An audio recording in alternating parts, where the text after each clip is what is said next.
Welcome to Mr. Hutchings History, where the past comes alive. Let's dive into today's story. Hey everyone, ready for a deep dive? Today we're comparing how two very different dictators, Hitler and Fidel Castro, each dealt with a common problem, the Catholic Church. And let me tell you, this Mr. Hutchings History lecture is no dry history lesson. Right. It really gets into the weeds, and it's important to start with the context, Both Nazi Germany and Castro's Cuba were what we call totalitarian regimes, meaning they wanted to control everything, society, culture, the whole 9 yards. So how does an institution like the church, with its own traditions and influence, survive in that kind of environment? That's the core question we're looking at. And it's tempting to lump all dictatorships together, but the lecture highlights how different Hitler and Castro's approaches really were. Totally. So let's rewind to 1933 Germany. Hitler's just come to power, and one of his first moves is signing this concordat with the Vatican. Yeah, and on paper, it looks like a huge victory for the German Catholic Church. Hitler guaranteeing their rights, their property, even their schools. You'd think they'd be celebrating. Right, but it wasn't so simple. The lecture hints that Hitler had something else up his sleeve. Totally. It quotes a historian, Richard Evans, who calls the Concordat a tactical maneuver. See, Hitler needed to stabilize his power. Having the church openly against him would have been a disaster. So it was more about buying time than genuine respect for religious freedom. Exactly. It was all about Hitler securing his position. The church was just a piece on his chessboard. Makes sense, but it makes you wonder how long the church actually fell for it. Not long, actually. The lecture points out that almost immediately after the Concordat was signed, things started to change. Oh, like what? Well, the Nazis started slowly squeezing the church out.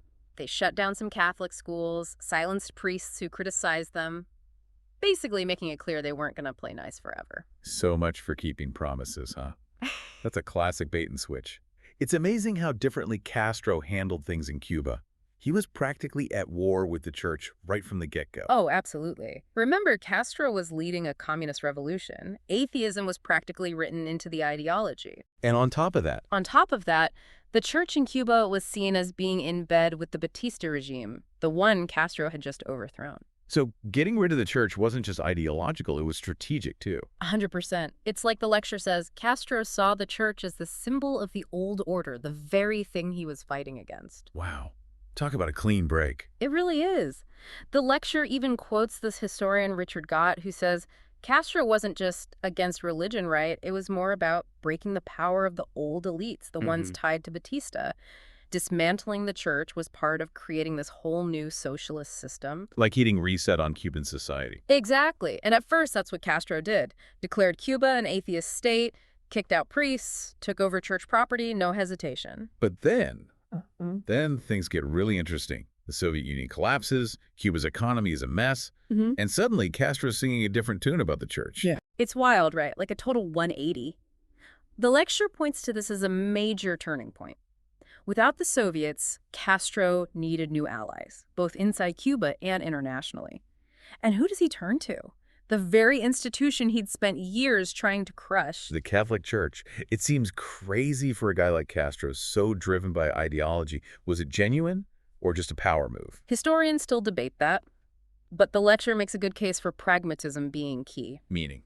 Well, unlike Hitler, who hated the church on principle, Castro was more flexible. He saw aligning with the church could actually be useful. Useful how? Think about it. It made him look better on the world stage, right? Here's Castro, post-Soviet collapse, suddenly being all chummy with the Pope. So it was good PR. Exactly. Made Cuba seem less like this communist boogeyman. Plus, the church had a lot of influence within Cuba. Castro probably hoped they'd help stabilize things, keep people in line. So he's playing the long game again. But was it actually good for Cuban Catholics? Or were they just pawns in Castro's game? Tough question. The lecture says things did get a bit easier for them, more open religious services, a bit more of a voice in society. Like Castro was loosening the reins a bit. Yeah, but it was still his Cuba. He even changed the constitution, but only from atheist to secular. So still under his thumb, ultimately. Pretty much. It's a classic example of what they call controlled opposition. Let people have their faith, but keep it on a tight leash. So both Hitler and Castro, in their own messed up ways, wanted to control the church. Yeah, which raises a really interesting question. Can any government truly control an institution like the church? It's like trying to bottle lightning, right? It's like one of those things, you can give them the tools. But you can't control the outcome. Yeah. Both these dictators learned that the hard way. Faith is a powerful force, even in a totalitarian state. And with Hitler, it wasn't even enough to control the existing church. He tried to invent his own version. Oh, yeah, the lecture talks about that.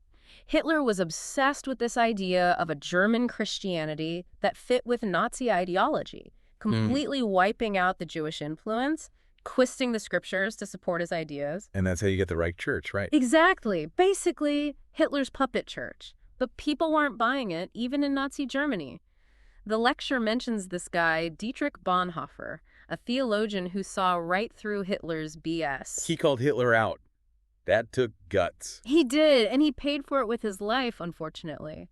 But it shows that even in a dictatorship, people find ways to resist, especially when it comes to their faith. It's like you can't force people to believe something they don't. Exactly. And that takes us back to Castro. Even when he made peace with the church, it was more like a truce, you know? Like, okay, we'll let you operate, but on our terms. Right, that controlled opposition thing we were talking about. Exactly. So even though the church regained some ground in Cuba, it was still under Castro's thumb. So whether it's outright suppression or this kind of uneasy alliance, both Hitler and Castro's stories show how hard it is to control something as personal and powerful as faith. It really does, and it makes you think, this isn't just ancient history, is it? These same power struggles are still happening all over the world today. Totally. Governments trying to control religion, religions pushing back against the government.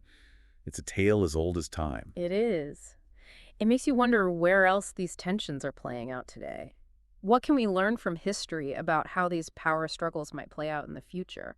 So much to think about. That's the beauty of a good history deep dive, isn't it?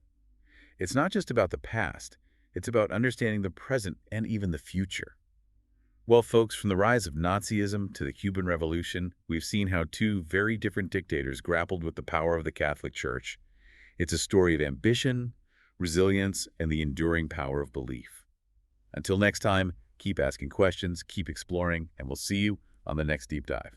Thanks for listening to Mr. Hutchings History. Keep exploring, and we'll see you next time.